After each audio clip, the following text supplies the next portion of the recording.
Hello welcome back to my YouTube channel. അപ്പം ഞാൻ ഇന്ന് വന്നിരിക്കുന്നത് നമ്മൾ നാട്ടിൽ വന്നിട്ട് ഒരു മാസമായി. അപ്പം ഇനി ദുബായിൽ തിരിച്ചു പോകാൻ സമയമായി. അതിൻ്റെ പാക്കിങ്ങും വിശേഷങ്ങളും ആയിട്ടാണ് വന്നേക്കുന്നത്. അപ്പം നമുക്ക് കുറച്ച് പർച്ചേസിങ്ങും കാര്യങ്ങളും ഒക്കെ ഉണ്ട്.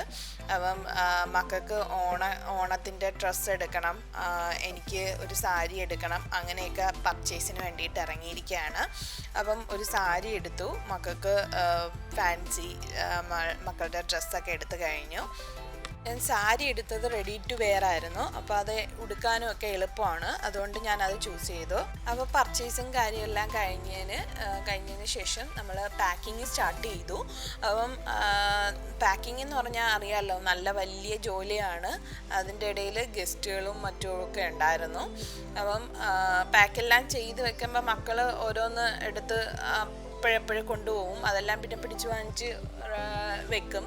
പിന്നെ കുറച്ച് പാത്രങ്ങളും സ്പൂണുകളും എല്ലാം വാങ്ങിച്ചിട്ടുണ്ടായിരുന്നു. എനിക്ക് ഗ്ലാസ്സിൽ അടയ്ക്കാനായിട്ട് കുറച്ച് ചെറിയ അടപ്പ് പാത്രങ്ങളും വാങ്ങിച്ചിട്ടുണ്ടായിരുന്നു. 4 പേരുണ്ടെങ്കിലും നമുക്ക് വെയിറ്റ് ഉണ്ടെങ്കിലും, പക്ഷേ നമ്മൾ ഓരോ പെട്ടി ഒതുക്കുമ്പോഴും നമുക്ക് വെയിറ്റ് കറക്റ്റാവോ എന്നുള്ള ടെൻഷനായിരുന്നു ഫുള്ളും. എയർപോർട്ട് എത്തുന്നത് വരെയും ആ ഒരു ടെൻഷനായിരുന്നു.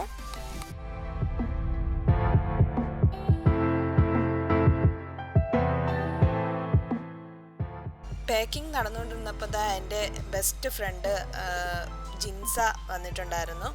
അപ്പം ജിൻസ ഹസ്ബൻഡ് മക്കളാണ്, എൻ്റെ ബെസ്റ്റ് ഫ്രണ്ടാണ്. അവളെ എനിക്ക് പോകാൻ പറ്റിയില്ല, അതുകൊണ്ട് അവൾ എൻ്റെ വീട്ടിൽ വന്നു. അങ്ങനെ ഫുഡൊക്കെ കഴിക്കുകയാണ്. ഫുഡെല്ലാം കഴിച്ച് ഞങ്ങൾ കുറേ നേരം സംസാരിച്ചു. കുറേ നാളായില്ലേ കണ്ടിട്ട്. അത് കഴിഞ്ഞ് നമ്മൾ കുറച്ച് നേരം കഴിഞ്ഞപ്പോൾ അവൾ വീട്ടിൽ പോയി.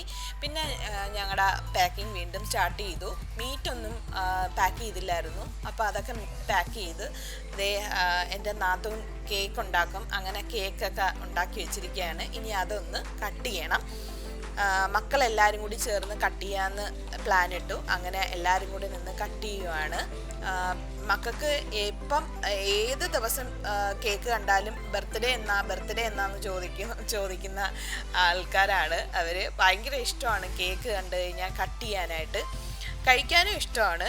അപ്പം അങ്ങനെ എല്ലാവരും കൂടി ചേർന്ന് കേക്ക് കട്ട് ചെയ്തു.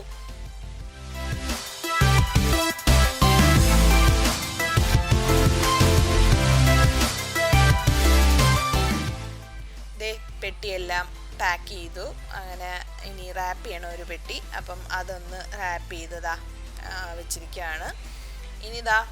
ഇറങ്ങാൻ ഇനി ഒരു 10 മിനിറ്റും കൂടിയേ ഉള്ളൂ. അങ്ങനെ ഞങ്ങൾ എയർപോർട്ട് എത്തി.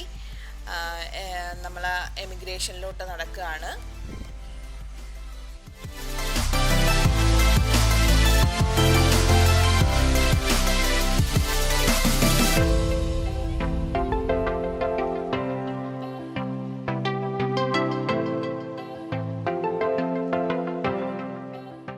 അങ്ങനെ 4 hours ശേഷം ഷാർജ എയർപോർട്ടിലെത്തി. ക്യൂ ഒക്കെ ഉണ്ടായിരുന്നു. അങ്ങനെ ഈ ചെറിയൊരു വീഡിയോ എൻഡ് ചെയ്യാൻ പോവുകയാണ്. നിങ്ങൾക്ക് എല്ലാവർക്കും ഈ വീഡിയോ ഇഷ്ടപ്പെട്ടെന്ന് വിചാരിക്കുന്നു. അപ്പം please do subscribe, like and share. Thank you.